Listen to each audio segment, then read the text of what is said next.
मसीह यीशु में आप सबकी सलामती हो। मैं आज शुक्रगुजार हूँ खुदावंद का कि उसने मुझे मौका दिया ताकि मैं उसके कलाम को आप सबों के साथ शेयर कर सकूँ। मेरा नाम पास्टर आरिफ गिल है। मेरा ताल्लुक यूजीए मिनिस्ट्री से है। हमारा church UGA city railway colony में है। मैं ग्रेस टीवी नेटवर्क का शुक्रगुजार हूँ जिन्होंने मुझे ये मौका दिया कि आज उनके नेटवर्क के वसीला से खुदा का कलाम जो है वो आपसे शेयर कर सकूं।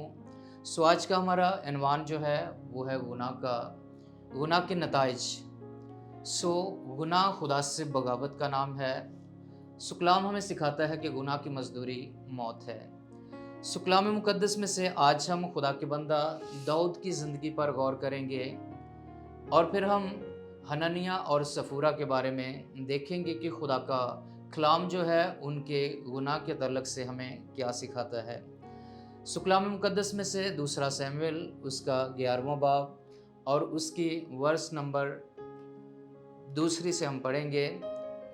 कलाम मुकद्दस में यूं मरकूम है, और शाम के वक्त दाऊद अपने पलंग पर से उठकर बादशाही महल की छत पर टहलने लगा, और छत पर से उसने एक औरत को देखा जो नहा रही थी, और वो औरत नहायत खूबसूरत थी। तब दाऊद ने लोग भेजकर उस औरत का हाल दरियाफ्त किया, और किसी ने कहा, क्या वो एलाम की बेटी बैतसबा नहीं जो हित्ती ओरिया की बीवी है? और दाऊद ने लोग भेजकर उससे बुला लिया। वो उसके पास आई और उसने उससे सोहबत की, क्योंकि वो अपनी नापाकीज़ से पाक हो चुकी थी। फिर वो अपने घर को चली गई, और वो औरत हामला हो गई। उसने दाऊद के पास खबर भेजी कि मैं हामला हूँ। खुदावंद के पढ़े और सुने जाने पर खुदावंद की खास बरकत हो। कलाम मुकद्दस में से आज खुदा के बंदा दाऊद, जिसके बारे में खुदा का कलाम हमें सिखाता है कि खुदा कहता है, ये मेरा बंदा मुझे मेरे दिल के मुताबिक मिला है। दाऊद बादशाह को खुदा ने बड़ी इज़्ज़त बख्शी। दाऊद बादशाह को खुदा ने बड़ी फतूहात दी। दाऊद बादशाह ने 40 साल तक जो है वो इसराइल पर सल्तनत की। दाऊद के साथ ही खुदा का ये अहद था कि तेरी नस्ल से बादशाहों की कमी ना होगी। दाऊद की असलो नस्ल से मसीह यीशु आते हैं। दाऊद पर खुदावंद की बड़ी बरकत के दरवाजे खुले थे।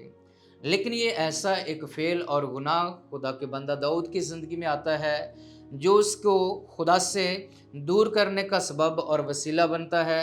आज के टॉपिक के मुताबिक हर गुनाह के नताइज होते हैं। जिस ज़िंदगी ने गुनाह किया उस ज़िंदगी को गुनाह के नताइज भुगतना पड़े। कलाम मुकद्दस में खुदा के बंदा ने इस अमल को किया, लेकिन इसके साथ साथ हम दाऊद की ज़िंदगी में और भी गुनाह देखते हैं जो इसे छुपाने के लिए उसने किए। बेशक हम बाइबल मुकद्दस में देखते हैं कि खुदा का बंदा दाऊद जो है वो एक बादशाह था। उसने बहुत सारी जंगें लड़ी और बहुत सारी फतूहात हासिल की। तो खुदा का बंदा दाऊद जो है, जैसा कलाम मुकद्दस में लिखा है कि साउल ने तो हज़ारों को, लेकिन दाऊद ने लाखों को मारा। बेशक वो बहुत सारे लोगों का कातिल था, लेकिन खुदावन ने ये गुनाह जो है वो उसके ज़ुम्मा लगाया और इस गुनाह की, इस अमर की सज़ा दी। क्योंकि बाइबल मुकद्दस में ही हम देखते हैं, इस तसना की किताब उसका 22वां बाब और उसकी 22वीं आयत को हम पढ़ते हैं तो कलाम मुकद्दस में लिखा है कि अगर कोई मर्द किसी शोहर वाली औरत से ज़ना करते पकड़ा जाए तो वो दोनों मार डाले जाएं। यानी वो मर्द भी जिसने उस औरत से सोहबत की और वो औरत भी, यूं तो इस्राएल में से ऐसी बुराई को दफ़ा करना। कलाम मुकद्दस इसकी वजाहत करता है, ये खुदावंद के अहकामात में से था, ये शरई निज़ाम के ख़िलाफ़ था, शरीयत के ख़िलाफ़ था और खुदावंद के ख़िलाफ़ था। इसलिए दाऊद को इस गुनाह की सज़ा जो है वो भुगतना पड़ी। दाऊद ने जिनसी गुनाह किया, यानी कि दूसरे की बीवी के साथ जो है वो ज़ना किया। इसलिए उस गुनाह को छुपाने के लिए दाऊद और ख़ता करता है और गलती करता है। تو दाऊद की ज़िंदगी को यहीं पर अगर हम देखें तो उसने ज़नाकारी, धोखा दही और कत्ल जैसा गुनाह किया है। होना यूँ चाहिए था कि अगर दाऊद से गुनाह हुआ है तो दाऊद को फ़ौरन अपने गुनाह को मान लेना चाहिए था, लेकिन दाऊद हित्ती ऊरिय्याह को जंग से बुलाता है और फिर उसे उसकी बीवी के पास भेजता है, लेकिन हित्ती ऊरिय्याह अपनी बीवी के पास नहीं जाता। वो इसका रीज़न ये देता है कि मेरे लोग जंग में है और मैं इस कंडीशन में, इस सूरत हाल में जो है वो अपने घर में आराम नहीं कर सकता। हित्ती ऊरिय्याह जो है वो दाऊद के महल के बाहर ही रात गुजारता है और फिर दूसरे दिन दाऊद जो है वो उसे दोबारा जंग पर भेज देता है। खुदा का बंदा दाऊद जो है इस गुनाह को, इस अमर को छुपाने के लिए हित्ती ऊरिय्याह को, यरबाम को ख़त भेजकर उसे जो है जंग में कत्ल करवा देता है। तो उसे ज़रूरत इस बात की थी कि वो उससे, खुदा से इस गुनाह की, इस अमर की माफ़ी मांगता, लेकिन उसने अपने गुनाह को छुपाने के लिए अपने एक ईमानदार और वफ़ादार सिपाही से धोखाधड़ी की। तो यहाँ पर और भी सवालात जन्म लेते हैं कि क्या ये गुनाह जो है वो दोनों की रज़ामंदी से हुआ? क्या वहाँ और औरतें नहीं थी? क्या हित्ती ऊरिय्याह की ही बीवी वहाँ थी? क्या दाऊद पहले से ही उसे जानता था? तो कलाम मुक़द्दस में इसकी वजाहत तो हमें नहीं मिलती, लेकिन हिस्ट्री हमें बताती है कि दाऊद पहले से ही बतशबा को जानता था और वो पहले से ही उसकी वफादारी में थी, जैसे कि हित्ती ऊरिय्याह, और उससे पहले बतशबा का वालिद भी उसी में दाऊद की फ़ौज के साथ उसका मुहाफ़िज़ था, तो इसलिए उनकी वाक़फ़ियत जो है वो पहले से थी। तो इस लिए दाऊद और बतशबा की जानकारी जो है वो पहले से थी, लेकिन बाइबल मुक़द्दस इसे पूरे तौर पर बयान और वाज़ह नहीं करती। हम देख सकते हैं कि और भी लोग हैं और भी ख़वातीन हैं, तो क्या माशरे में यही तरीका राज था औरतों के गुस्ल करने का? तो हम देख सकते हैं कि जी हाँ, हमें ऐसा ही लगता है कि पहले ऐसी आसाइशें जो है वो वाज़िया तौर पर नहीं होती थी, इसलिए ऐसे तरीके जो हैं वो अमल में लाए जाते थे, लेकिन ये डिपेंड था दाऊद की ख्वाहिश पर। दाऊद ने इस अमल को जो है वो बढ़ोतरी दी और उससे ज़ना किया। खुदावंद की नज़र में ये गुनाह गिना गया और खुदावन ने इस गुनाह की सज़ा दी, क्योंकि हमारा लेसन और हमारा टॉपिक जो है वो गुनाह के नताइज है। तो खुदा जब अपने बंदा दाऊद पर निगाह करता है तो खुदा अपने बंदा नातन नबी को दाऊद के पास भेजता है और नातन नबी दाऊद का गुनाह उस पर ज़ाहिर करता है। तो कलाम मुक़द्दस में से दूसरा शमूएल 12वां बाब और अगर हम 13वीं आयत को तिलावत करते हैं तो लिखा है, तब दाऊद ने नातन से कहा, मैंने खुदावंद का गुनाह किया। नातन ने दाऊद से कहा कि खुदावन ने भी तेरा गुनाह बख्शा, तू मरेगा नहीं। जब दाऊद ने अपने आप को खुदावंद के हुजूर सरेंडर कर दिया है, अपने गुनाह को मान लिया है, तो खुदावंद के बंदा नातन नबी ने ये पैगाम दिया है कि खुदावन ने भी तुझे मुआफ़ कर दिया है, तू मरेगा नहीं। लेकिन गुनाह के नताइज जो हैं वो कलाम मुक़द्दस हमें बताता है कि गुनाह के नताइज जो है वो हमें भुगतना ही पड़ेंगे। गुनाह के नताइज जो है उनमें से हमें गुजरना ही पड़ेगा। खुदा उसे एक सज़ा ज़रूर देता है कि जो इस सबब से तेरे बेटा पैदा होगा वो ज़िंदा नहीं रहेगा। खुदावंद वो बेटा उनसे छीन लेता है। गोश्त के लिए खुदा का बंदा दाऊद 7 दिन तक रोज़ा में ठहरता है, खुदा के हुजूर जो है वो दुआ में ठहरता है, लेकिन खुदा उसकी दुआ को नहीं सुनता, उसकी दुआ को जो है खुदावंद जवाब नहीं देता और उसका बेटा मर जाता है। उसके एवज़ खुदावंद उसे बेटा देता है जिसका नाम है सुलेमान बादशाह। खुदावंद उससे अपना अहद व पैमान जो है वो कायम करता है। तो कलाम हमें ये सिखाता है कि हर एक गुनाह का नताइज हमें भुगतना ज़रूर है। इसी तरह हम नए अहदनामा से एक स्टोरी पर थोड़ा सा गौर करेंगे। नए अहदनामा में इब्तदाई कलीसिया में एक ऐसा जोड़ा हमें मिलता है जिसका नाम हननिया और सफूरा है। हम उनकी ज़िंदगी में देखते हैं कि جب خدا کے لوگ بڑی ایمانداری کے ساتھ خداوند کے کام کو کر رہے تھے، خدا کا بندہ پطرس کلام سناتا ہے اور 120 کی جماعت میں سے بہت سارے لوگ، کلام مقدس بتاتا ہے کہ 3000 تک لوگوں نے جو ہے وہ بپتسمہ دیا، تو اس وقت ایمانداروں کی ایک بڑی جماعت ہو جاتی ہے۔ اس جماعت کے اندر لوگ اپنے کھیتوں کو بیچ کر، اپنی جائیدادوں کو بیچ کر ہدیہ جات لاتے تھے، لیکن وہاں پر حننیہ اور صفورا نے بھی اپنے دل میں یہ عہد کیا کہ ہم بھی اپنے کھیت کو بیچیں گے اور اس کا سارا روپیہ پیسہ جو ہے وہ خداوند کی حضوری میں لائیں گے۔ تو ہم دیکھتے ہیں اعمال 5 باب اور اس کی 5ویں اور 6 آیت کو ہم پڑھیں گے کلام مقدس میں سے، اعمال کی کتاب 5 باب اور اس کی 5ویں اور 6 آیت۔ سو خدا کا کلام ہمیں یوں سکھاتا ہے،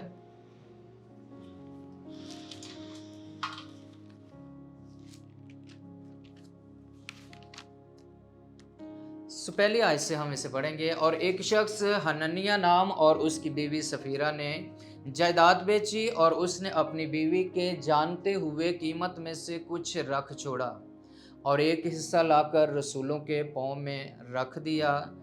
مگر پطرس نے کہا، اے حننیہ، کیوں شیطان نے تیرے دل میں یہ بات ڈال دی کہ تو روح القدس سے جھوٹ بولے اور زمین کی قیمت میں سے کچھ رکھ چھوڑے؟ کیا جب تک وہ تیرے پاس تھی تیری نہ تھی، اور جب بیچی گئی تو تیرے اختیار میں نہ رہی؟ تو نے کیوں اپنے دل میں اس بات کا خیال باندھا؟ تو آدمیوں سے نہیں بلکہ خدا سے جھوٹ بولا۔ یہ باتیں سنتے ہی حننیہ گر پڑا اور اس کا دم نکل گیا اور سب سننے والوں پر بڑا خوف چھا گیا۔ پھر جوانوں نے اٹھ کر اسے کفنایا اور باہر لے جا کر دفن کیا۔ سو یہاں بھی ہم دیکھتے ہیں، گو یہ ایمانداروں کی جماعت میں سے تھے، یہ پورے طور سے خداوند کے ساتھ چل رہے تھے، لیکن ایک غلطی، ایک گناہ جو ہے انہوں نے بولا اور اس کے سبب سے وہ خدا کی حضوری سے باہر بلکہ اپنی جان کو کھو بیٹھتے ہیں۔ سو جیسے ہی انہوں نے گناہ کیا، سو یہاں پر خدا کا بندہ پطرس کہتا ہے کہ یہ گناہ مجھ سے نہیں بلکہ تم نے روح القدس سے جھوٹ بولا ہے۔ تو ان کے پاس جو ہے، یہاں پر ہم دیکھتے ہیں، انہیں داؤد کی طرح ان کے پاس وقت نہیں، انہیں فی الفور جو ہے گناہ کے نتائج بھگتنے پڑے ہیں۔ اسی طرح اس کے بعد، اس واقعہ کے بعد جو ہے، تھوڑی دیر بعد جو ہے سفورا آتی ہے اور اس سے بھی خدا کا بندہ یہی باتیں کرتا ہے۔ تو ان کے پاس تھوڑا سا وقت تھا، سفورا اپنے گناہ کا اقرار کر سکتی تھی، لیکن اس نے بھی، کیونکہ ان کے درمیان یہ بات ٹھہر گئی تھی، انہوں نے ارادہ کیا تھا کہ ہم نے ایسا ہی کہنا ہے، تو اس نے بھی اس واقعہ سے بے خبر ہوتے ہوئے، جب وہ آتی ہے تقریباً 3 گھنٹے کے بعد گزر جانے کے بعد، اس کی بیوی اس ماجرے سے بے خبر اندر آئی۔ پطرس نے اس سے کہا، مجھے بتا تو، کیا تو نے اتنے ہی کو زمین بیچی تھی؟ اس نے کہا، ہاں اتنے ہی کو۔ پطرس نے اس سے کہا، تم نے کیوں خداوند کی روح کو آزمانے کے لیے ایکا کیا؟ دیکھ تیرے شوہر کے دفن کرنے والے دروازہ پر کھڑے ہیں اور تجھے بھی باہر لے جائیں گے۔ وہ اسی دم اس کے قدموں میں گر پڑی اور اس کا دم نکل گیا، اور جوانوں نے اندر آ کر اسے مردہ پایا اور باہر لے جا کر اس کے شوہر کے پاس دفن کر دیا، اور ساری کلیسیا بلکہ ان باتوں کے سب سننے والوں پر بڑا خوف چھا گیا۔ سو خدا کا کلام جو ہمیں سکھاتا ہے کہ اسے بھی موقع نہیں ملا۔ تو کیا یہاں پر ہم تھوڑا سا غور کریں گے اس بات پر کہ کیا یہ خدا کی بادشاہی کے فرزند نہیں ہوئے؟ ان کا دی اینڈ کیا ہوا؟ یہ خدا کے ساتھ چلنے والے لوگ ابتدائی کلیسیا میں ایک ستون کی حیثیت رکھنے والے ایماندار مسیحی تھے، تو کیا یہ خدا کی بادشاہی کے فرزند نہیں ہوں گے؟ تو ہم کلام مقدس میں سے سیکھتے ہیں کہ ان کا گناہ جو ہے اس کے لیے بھی انہیں سزا فی الفور جو ہے وہ دی گئی ہے۔ تو گناہ کے نتائج میں ہمیں جب سزا دی جاتی ہے تو معافی کی امید ہے، لیکن اگر ہم جس گناہ کی سزا نہیں پاتے उस गुनाह की माफ़ी नहीं है। जैसे खुदा ने अपने बंदा दाऊद को गुनाह की सज़ा दी, तो वो खुदा की हज़ूरी में माफ़ी के लिए माफ़ी का फ़र्ज़ान ठहरा। खुदा ने उससे मुआफ़ कर दिया, लेकिन उसे उस सज़ा के प्रोसेस में से खुदा ने गुज़ारा। इसी तरह हम खुदा के बंदा मूसा की ज़िंदगी में देखते हैं, जब वो मुल्के मुआहिदा मुल्के कनान में जाने वाला था, तो खुदावन ने उससे कह दिया कि तू उस मुल्क में दाखिल ना होगा, क्योंकि तूने मेरे हजूर ख़ता की है, गुनाह किया है। तो खुदा के बंदा मूसा को भी हम देखते हैं कि वो खुदावन के उस वादा किए हुए मुल्क में नहीं जा सका, जिसके लिए खुदावन ने उससे कहा था, वादा किया हुआ था। सो एक गुनाह कि उसने चट्टान पर दोबारा लाठी मारी, इस सबब से वो रह जाता है, लेकिन खुदावन उससे बादशाही में लेकर जाता है। सो हम देखते हैं मसीह यीशु जब पहाड़ पर दुआ कर रहे होते हैं, तो मूसा और एलिया फरिश्ता के रूप में उसके पास आते हैं। तो हम इस बात पर ईमान रखते हैं कि खुदा का बंदा मूसा आसमान पर है। तो इसी गर्ज से हम ये बात कहते हैं कि हननिया और सफूरा को खुदा ने उनके गुनाह की सज़ा दी है और वो बादशाही के फर्जंद हो सकते हैं। इसलिए हम जब भी ख़ता करें, हमसे गलती हो, तो हम फिलफौर उसे मान लें, एक्सेप्ट करें, ताकि हम उस जहन्नम की आग से बच सकें और हम खुदा के हजूर उसकी बादशाही के फर्जंद हो सकें।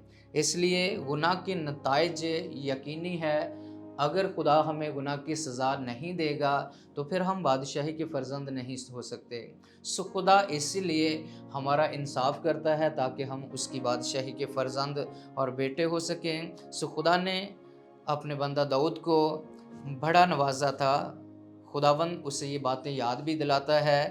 खुदा ने नातन नबी के ज़रिए से दाऊद को एक सख्त पैगाम भेजा, मैंने तुझे इसराइल का बादशाह बनाया, सौल के हाथ से छुड़ाया, तेरे आका के घर का तुझे मुख्तार बनाया, तेरे आका की बीवियाँ तुझे दी, इसराइल और यहूदा का घराना तुझे दिया, तूने क्यों मेरे हजूर ये बदी की।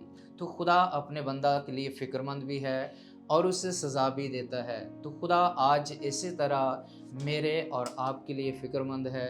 वो चाहता है हम खुदावंद की बादशाही के फ़र्जंद ठहरें, हम अपनी ख़ताओं को मानकर उन्हें अपनी ज़िंदगियों से तर्क करें, हम बादशाही के लिए अपने गुनाहों को तर्क करें और नए सिरे से अपनी ज़िंदगी का आगाज़ करें। मेरे अज़ीज़ों, हर कलाम सुनने वाला अगर उसने अभी तक मसीह यीशु को कबूल नहीं किया, तो रास्ता और दरवाज़ा एक ही है। जैसा मसीह यीशु ने कहा, दरवाज़ा मैं हूँ, मेरे बगैर कोई बाप के पास नहीं जा सकता। तो हमें अपनी ज़िंदगियों में दाऊद की तरह अपने गुनाह को मान लेना है, ताकि हम उस वक्ती सज़ा के फ़र्जंद ठहर सकें, वक्ती सज़ा को पाकर हम खुदा की बादशाही से ना रह जाएं। तो इसलिए हर एक ज़िंदगी के लिए खुदा का कलाम यही कहता है कि हमें अपने तमाम गुनाहों को तर्क करना है, मानकर उन्हें तर्क करना है और एक नए सिरे से ज़िंदगी का आगाज़ करना है।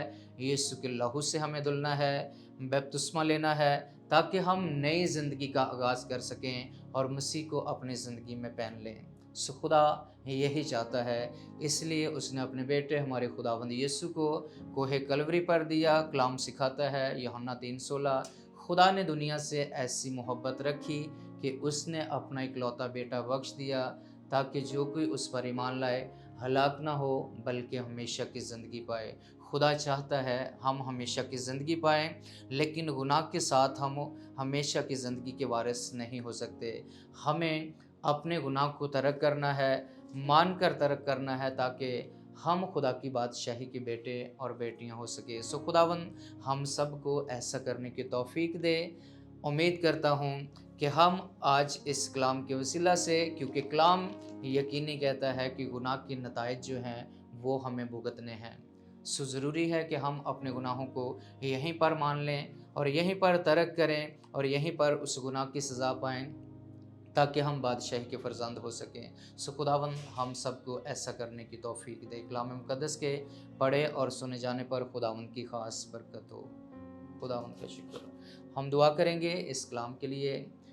मेहरबान ज़िंदगी बख्श आसमानी बाप, हम तेरी शुक्रगुजारी करते हैं, तूने अपने कलाम के वसीला से खुदावन और अपने पाक रूह की रहनुमाई में हमारी रहनुमाई की खुदावन, ताकि तेरे कलाम को खुदावन सुनकर और जानकर खुदावन हम अपनी ज़िंदगियों को बचाने का सबब और वसीला बने खुदावन। हर ज़िंदगी जो तेरे कलाम को सुने वो अपने ज़िंदगी पर गौर करे खुदावन। ऐ बापा आसमानी, तेरा कलाम हमें सिखाता है कि मुबारक है वो शख्स जिसकी खताएं मुआफ़ हुई खुदावन। जब हम अपने गुनाह को, खता को मान लेते हैं तो खुदावन तू मुआफ़ फरमाता है। खुदावन तेरा कलाम सिखाता है कि जो कोई अपने गुनाहों को छुपाता है वो कामयाब ना होगा। खुदावन तौफीक दे ताकि हर बशर अपने गुनाह को मानकर तेरे हुजूर इकरार करे और खुदावन उससे तरक करे। आज के कलाम के लिए तेरी शुक्रगुजारी करते हैं। ये सुनने वाली तमाम ज़िंदगियों के लिए बाबरकत हो खुदावन। ग्रेस नेटवर्क टीवी के लिए खुदावन तो अपने लोगों को ब्लेस कर और भारी बरकत दे खुदावन, ताकि इसी तरह तेरे कलाम को लोगों तक पहुंचाने का वसीला और सबब बने खुदावन। सारी टीम को छू और भारी बरकत दे। तेरे जलाली बेटे अपने खुदावंद यीशु के नाम से ये दुआ मांगते और ईमान की रूह से पा लेते हैं, आमीन।